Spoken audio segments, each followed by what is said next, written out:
rise up so early in the morn. Can't you hear the captain shout? It's time to blow your horn.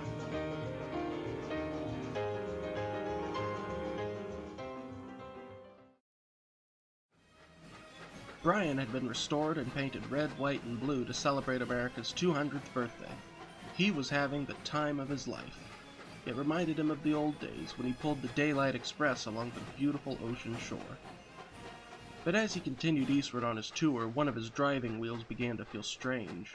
After a while, it began to hurt. They stopped so his engineer could look it over. Your wheel is wearing down. We can make it to the end of our journey, but it will be very uncomfortable. Brian was indeed very uncomfortable until they reached the end of their trip. Another steam engine took the train on, and Brian was taken to a workshop. As he backed in, a friendly voice greeted him. "Hello, I didn't expect to see another steamer in here today." The other engine introduced himself as Sam. "I've heard of you," Brian said. "You're the engine who was never retired, the living legend." Sam chuckled. "Yes, I suppose I am. From your paint scheme, I take it you've been pulling the Freedom train."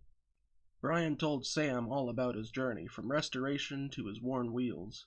Sam was in the shop for an overhaul himself, and would be returning home in a few days.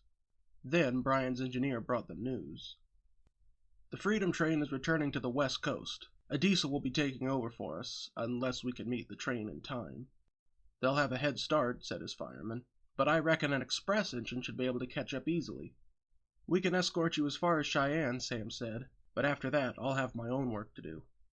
"That's all right," Brian said. "It's been ages since I shared a train with another engine." "And two living legends together will make quite a sight," the crews agreed. And so, after both engines were in good running order, they coupled up together and set off down the main line. They were a big, colorful blur speeding past in a cloud of smoke, leaving people awed at what they had just seen. At last they arrived in Cheyenne. Sam and Brian were uncoupled and went to take on water. "That was fun," Brian said. "Yes, it was," Sam agreed. "We'll have to do it again sometime. I'll be sure to let you know if I'm ever back in town. And I'll send word ahead if one of my excursions is near you. Good luck, Brian." With a friendly whistle, Brian set off to meet his train. Of course, he made it, and finished the tour on a high note. It wasn't long before he was repainted in his old Daylight color scheme, running his own excursion trains around the country. He and Sam would meet many times over the years, but I think I'll save those stories for some other time.